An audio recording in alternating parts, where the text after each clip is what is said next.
This is T. And this is MZ Doing Dallas.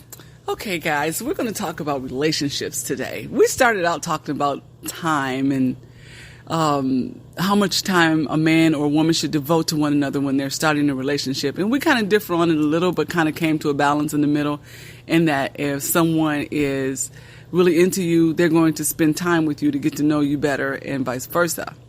You agree with that, T?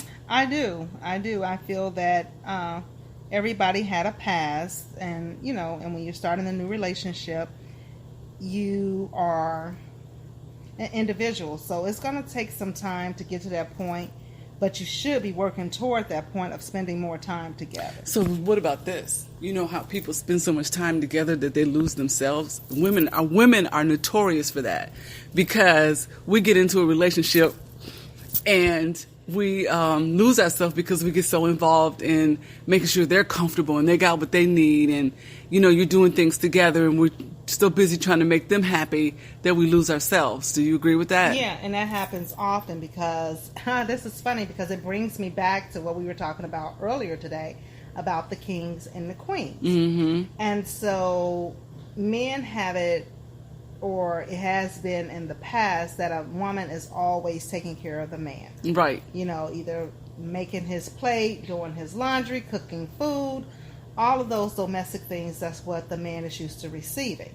So in doing that, yes, a woman does lose herself, because everything is about serving him and making life at home comfortable for him. Which I said I would rather be in a relationship where there are two royal individuals in the family. There is a king and a queen. Exactly. So after I have done all of those things, and cooked dinner and made his plate, I feel there's nothing wrong with him turning around, making my plate, and maybe running my bath water. And rubbing your feet, just as right? royal as he is. I agree. And I think that now, the age that we live in, it's like a transitional period, and the roles have reversed, because you work just as hard as he does, and Yes. you give just as hard as he does. So it could be a role reversal. But in the beginning, it's a struggle if you got somebody that is an only child, or someone that is a younger child, or they come from a family or they don't have family. Yeah. And they come into a relationship trying to build that family with that other person. Then more than likely, they going to lose their identity. Yeah, well, and that's true. And I'll use the example of me and my guy. He's an only child, and I am the youngest child. So he's used to always having his way, and so am I. So we have a struggle when it comes to our personalities, because we're both used to always getting what we want. Now, me being married before, my husband being the oldest, Right. he always gave me what I wanted. He was used to serving his younger siblings. Right. And I was used to receiving. So now, how you gonna make this one work, chica? Well, it's definitely a compromise on both of our parts, and I can say that he is really working toward it, because he is used to getting his way, and he's probably used to getting his way not only being raised as an only child, but as he was in other relationships throughout life. You could tell he was used to getting his way. So now we're just at a point where we're just trying to compromise and not focus so much on the small things, but just making sure that both individuals are satisfied. Is that working? So far so good. We don't call them complaints, but if there is an issue, or if there's something that I feel I'm not getting, I can just express it, and depending on where he is as far as if he agree or disagree, more than likely he's going to agree, and then it doesn't take him long to turn it over. Okay, so you know what? Oh, okay. You ain't getting cursed out no more? No, he doesn't. So, there's... That ain't no fun. Well, no, initially it wasn't any fun, because I'm like, dang, I'm provoking the behavior, because I know it sounds crazy, but that's him. He loves to curse. So I'm like, he's not fun anymore, because he's not cursing me out for, See, that was a conversation we had too, because we were talking about, you meet somebody and they do some things that you don't like. Oh, wait, no. First of all, the initial meeting of them was great. You loved everything. They were exciting, exhilarating, different than what you were. And then you meet them and you start trying to you start trying to change them and make them into who you want them to be. And then after you do that, you're like, dang, they boring. I don't like them anymore.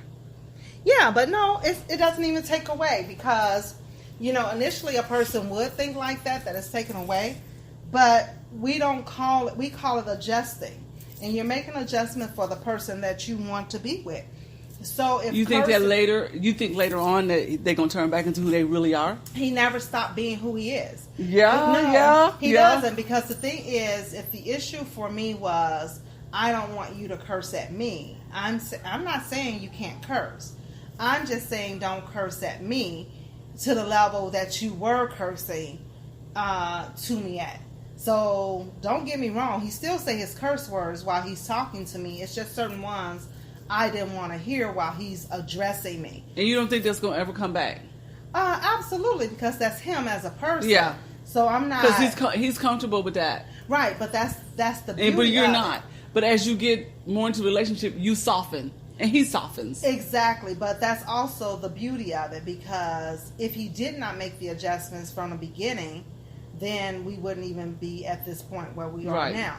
But to make the adjustments and then to say to him, oh, you can't ever make that mistake again, that's not being reasonable.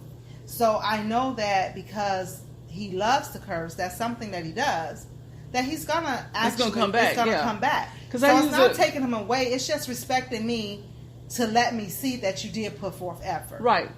I think about my ex and I, because there was things about him that I didn't know when we got married, because we got married 30 days after we met. So I never met his folks. I never met anybody in his family. So I didn't know really what I was getting. And I didn't know his father's past, the infidelities that his father had been. And they always say birds of a feather, the apple don't fall far from the tree. So years later on down the line, he masked all of that. All of that old personality, all of that gangster stuff that his dad had taught him. He still had it in there, but because the religion and the relationship, he never showed that side to me until later on in the marriage, and it all came back, and I was like, who is this person? I don't even know this person, because he hid all of that from me in the beginning, and he wasn't himself. And then later it all came back. So that happens too. Yeah, but I mean, I guess I try and be real in the fact that if you are making adjustments for a person, they're just that. They're just adjustments. There is not necessarily a permanent fix. So a person will sometimes revert back to the old ways. Because we do. Exactly. We do. I can't hold him accountable for slipping sometimes. Because they say that you don't really know a person until after the real person doesn't come out until after you've known them for 6 months or more. Right. So you can really see that when you're dating somebody after 6 months, you don't, wait a minute, he just said this or that and he had never said that to me before. So he's getting comfortable and the real him is coming out. Yes, and I would agree. It takes some time to see some things, and but that's why it's important that when you're starting off the relationship, don't be afraid to ask questions. Right.